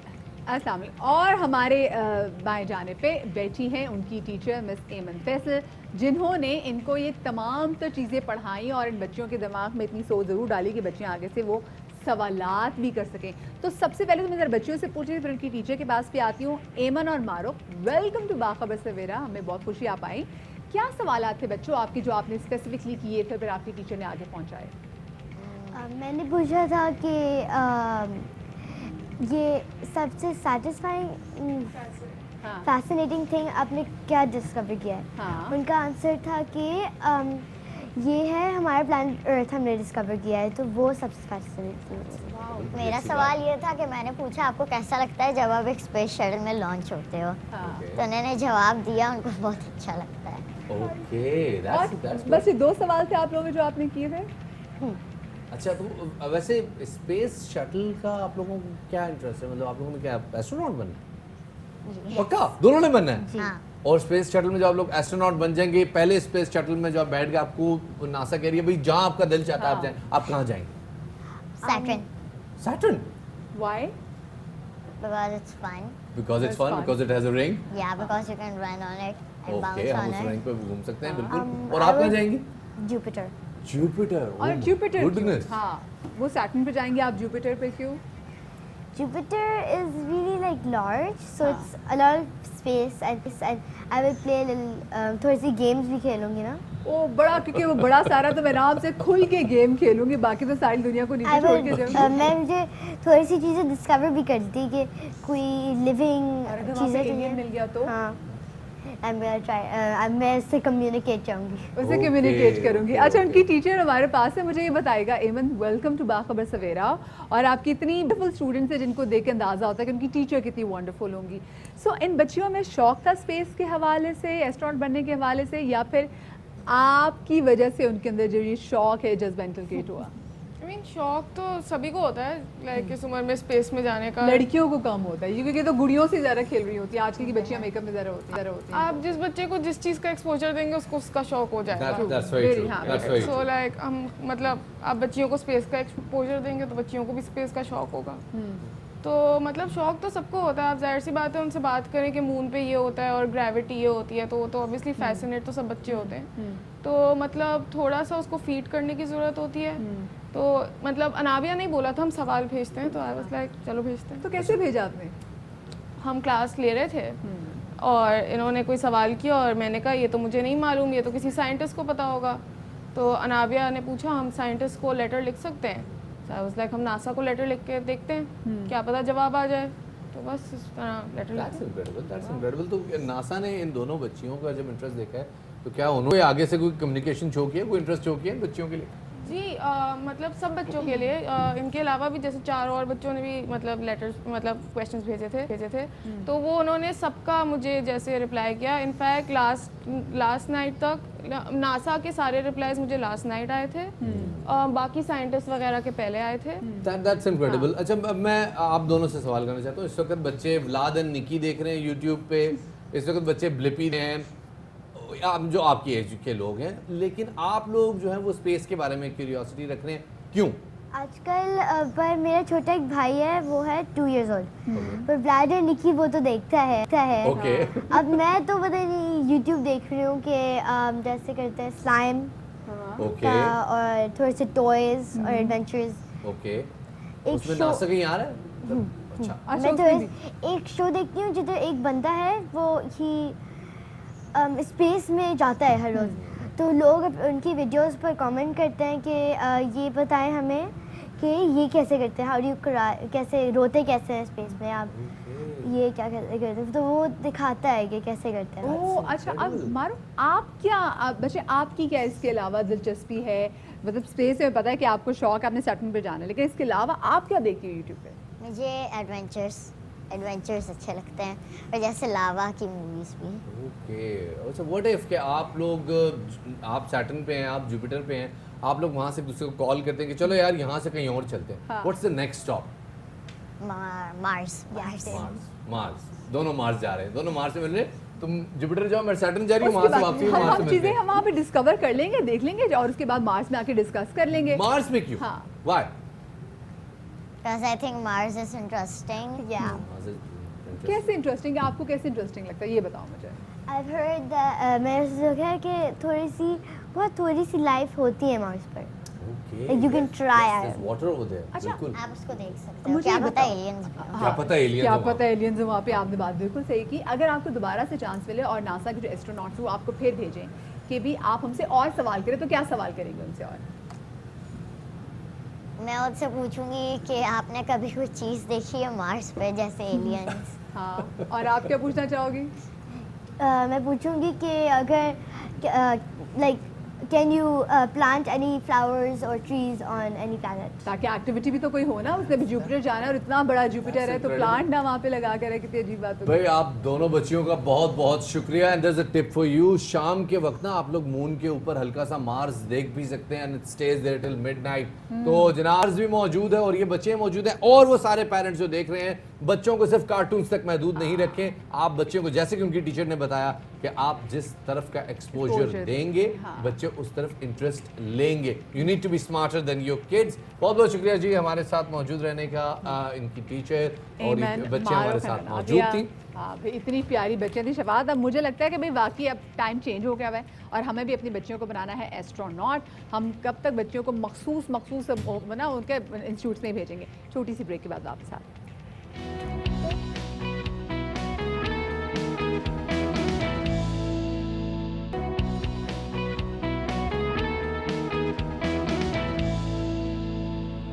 ब्रेक के बाद खुशामदीद कहते हैं आपको बाखबर सवेरा में। और अब बात करते हैं जनाब पाकिस्तान के फास्ट बॉलर उमर गुल की, जिन्होंने कुछ दिन पहले हर किस्म की क्रिकेट से रिटायरमेंट का ऐलान किया है। और वो बड़ा जज्बाती मंजर था। जिसने भी ये मंजर देखा उसकी आंखों में आंसू थे। उमर गुल के तमाम चाहने वाले उमर गुल को उनके करियर की वो एक एपिटोम पे इस वक्त बेहतरीन फॉर्म में है और उन्होंने ऐसे मौके पे रिटायरमेंट का ऐलान। बिल्कुल शफात। और सोशल मीडिया पर उमर गुल ने पैगाम में लिखा है कि बहुत सोच समझ के वो क्रिकेट से रिटायरमेंट का उन्होंने फैसला लिया और हमेशा पाकिस्तान के लिए उन्होंने दिल से खेला और अपनी 100% कारकर्दगी भी दी। पाकिस्तान क्रिकेट बोर्ड ने भी एक वीडियो के ज़रिए उमर गुल को 20 साल तवील करियर पर मुबारकबाद पेश की। और उमर गुल ने पाकिस्तान के लिए पहला एक रोज़ा मैच हम आपको बताएं कि अप्रैल 2003 में जिम्बाब्वे के खिलाफ खेला था, जबकि उसी साल अगस्त में उन्होंने बांग्लादेश के खिलाफ भी टेस्ट डेब्यू किया था। वैसे शफात जिम्बाब्वे की टीम भी पाकिस्तान पहुंच गई है, बस अपने आपको कुछ ऐसे क्वारंटीन करेगी। खैर उमर गुल से इस हवाले से बात करेंगे। जी जनाब, उमर गुल हमारे मौजूद हैं, उन्हें शामिल गुफ्तगू करते हैं। बहुत शुक्रिया उमर गुल हमें वक्त देने के लिए। उमर, आपने 20 साल का अपना ये करियर अपनी बड़ी अच्छी फॉर्म में आपने इसको खैर बात कहा है, क्या कहना चाहेंगे? आप अपने करियर से मुतमईन हैं? बड़ा मुश्किल डिसीजन होता है क्योंकि आप एक चीज़ के बारे में आप बचपन से एक चीज़ आपका पैशन होता है, आप उसको चाहते हो, वो फिर 15-20 साल आप उसको देते हो तो बड़ा मुश्किल डिसीजन होता है। लेकिन यह है कि बिल्कुल एक टफ डिसीजन था और एक ना एक दिन तो छोड़ना ही था। लेकिन यह है कि अल्हम्दुलिल्लाह ओवरऑल सेटिस्फाइड हूँ अपने करियर से। अल्हम्दुलिल्लाह जितना भी खेला हूँ उनके लिए खेला हूँ। फर्स्ट प्रायोरिटी मेरे पाकिस्तान थी, उसके बाद फिर अपनी सेल्फ परफॉर्मेंसेस के लिए। लेकिन सो फार अल्हम्दुलिल्लाह सेटिस्फाइड हूँ और आई होप कि जितने भी मेरे फैंस और जितने भी मेरे कंट्री के लोग हैं वो भी मेरी परफॉर्मेंस से और मेरे अच्छा उमर, आपके करियर की जो बेस्ट मेमोरीज हैं ज़रा उनके हवाले से बात करते हैं। 2004 में भारत के खिलाफ लाहौर में आपने 5 विकेटें ली थी, जिसको तमाम लोगों ने बहुत ज़्यादा अप्रिशिएट किया था और कहा था कि ये आपकी करियर का सबसे ज़्यादा बेस्ट टाइम है। उसको कुछ इसकी यादें ताज़ा कीजिएगा। बिल्कुल एक वो टेस्ट मैं बिल्कुल भी भूल नहीं सकता क्योंकि एक तो हमारी सीरीज़ 1-0 से हम सीरीज़ में नीचे थे। हम तीन मैचों की सीरीज़ थे। पहला मैच हम मुल्तान में हारे थे, दूसरा मैच था और मुझे मौका मिला और मेरे ख्याल से वो मेरे करियर का आप बेस्ट टेस्ट मैच कह सकते क्योंकि एक तो हमेशा इंडिया पाकिस्तान की जो मैचेस होते हैं बड़े टफ मैचेस होते हैं, प्रेशर वाले मैचेस होते हैं और जो भी इंडिया पाकिस्तान के मैचेस में परफॉर्म करता है तो रातों रात वो सुपरस्टार बनता है।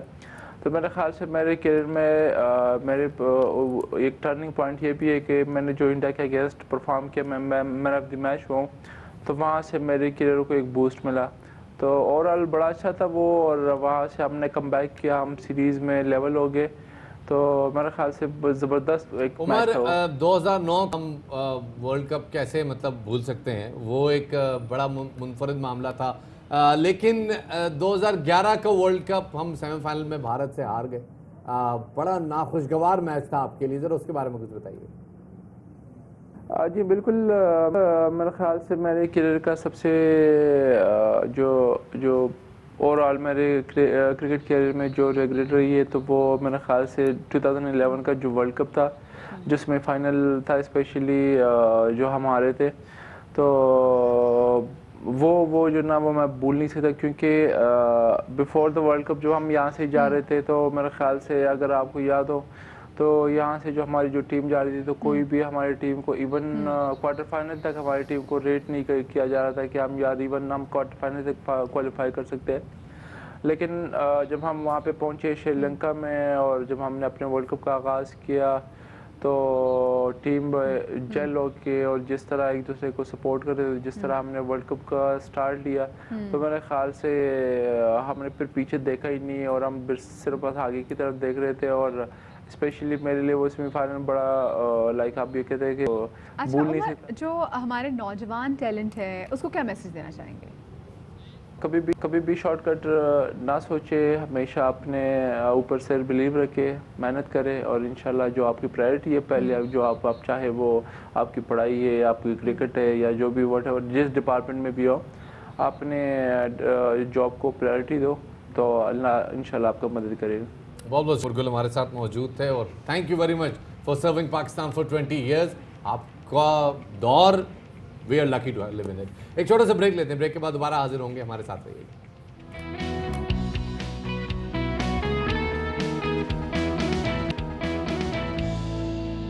Welcome back after the break. आजकल फूडीज के ब्लॉग्स में बड़ा एक ड्रिंक बड़ा मशहूर है और वो है कुल की ड्रिंक। तो कुल की ड्रिंक एग्जैक्टली होता क्या है, ये हमारे नुमाइंदे ज़ुहैब बता रहे हैं। जनाब घर में नहीं बन सकता, ये आपको ट्राई करना पड़ेगा। हरी मिर्चों वाला, हरी मिर्चों वाला सोडा। अब आपसे इजाजत चाहते हैं, इंशाल्लाह अब आपसे मुलाकात होगी कल। अपना बहुत ख्याल रखिएगा।